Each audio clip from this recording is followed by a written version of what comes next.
Dalam klarifikasi sebelumnya di kantor Menko Polhukam, Menteri Keuangan Sri Mulyani mengungkit sejumlah surat PPATK yang menyebut jumlah nama dan entitas yang diduga terlibat dalam tindak pidana pencucian uang.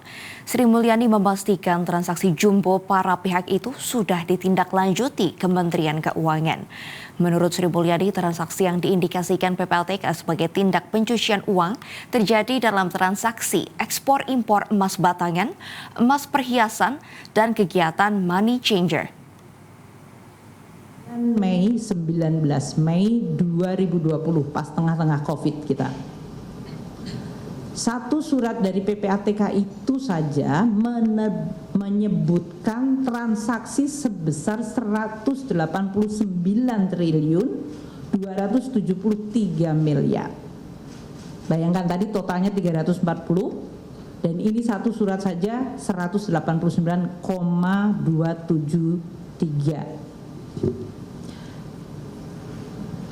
Tentu saja karena ini angkanya besar, langsung kita melakukan penyelidikan dan saya minta seluruh pajak, bea cukai untuk melihat surat tersebut dan melihat dan meneliti apa yang menjadi data dan informasi. Disebutkan oleh PPATK ada 15 individu dan entitas, itu perusahaan dan nama orang yang tersangkut 189,273 triliun tersebut.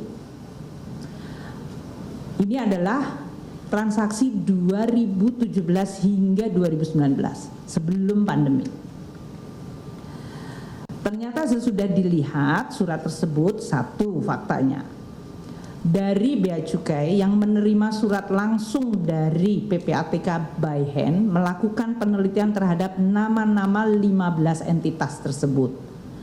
Mereka adalah yang melakukan ekspor, import emas batangan dan emas perhiasan. Dan juga kegiatan money changers dan kegiatan lainnya. Bea Cukai kemudian melakukan seluruh penelitian terhadap 15 entitas itu, umpamanya import barang emas batangan 326 miliar tahun 2017, naik ke 5,6 triliun, 2019 turun drastis ke 8 triliun. Ekspornya 4,7 triliun, 2017 turun ke 3,5 triliun dan 2019 turun ke 3,6 triliun. Dari transaksi itu kemudian dilakukan penelitian dan kemudian dilakukan pembahasan bersama PPATK. Jadi ini kejadian tahun 2020. Sudah ada follow up-nya, Bea Cukai yang menerima data langsung dari PPATK melakukan penelitian. Bulan Mei mendapatkan surat, September dilakukan pembahasan bersama PPATK. Ini yang tadi disampaikan oleh Pak Menko, LHA, kemudian dilakukan follow up. Pada saat yang sama, waktu Bea Cukai mengatakan tidak ditemukan di Bea Cukai adanya kecurigaan, maka pajak masuk. Direktorat Jenderal Pajak mendapatkan surat tembusan tadi juga, yaitu yang nomor 205, dan pada saat yang sama PPATK mengirim surat kepada pajak nomor 595. Di dalam surat 595 ini transaksinya lebih besar lagi, yaitu 205 triliun kepada Direktorat Jenderal Pajak. Dan jumlah entitasnya dari 15 menjadi 17 entitas. Maka pajak melakukan juga penelitian dari sisi pajak dari 2017 hingga 2019. Satu, figurnya pakai inisial SB. Ini di dalam data PPATK disebutkan omsetnya mencapai 8,247 triliun. Data dari SPT pajak adalah 9,68 triliun, lebih besar di pajak daripada yang diberikan oleh PPATK.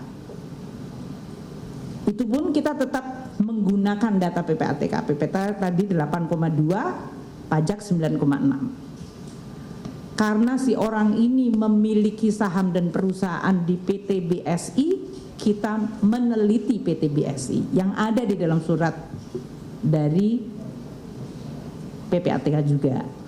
PT BSI ini data PPATK menunjukkan 11,77 triliun. SPT pajaknya menunjukkan, ini pajak dari 2017 hingga 19 ya, saya ulang lagi ya, ini 3 tahun.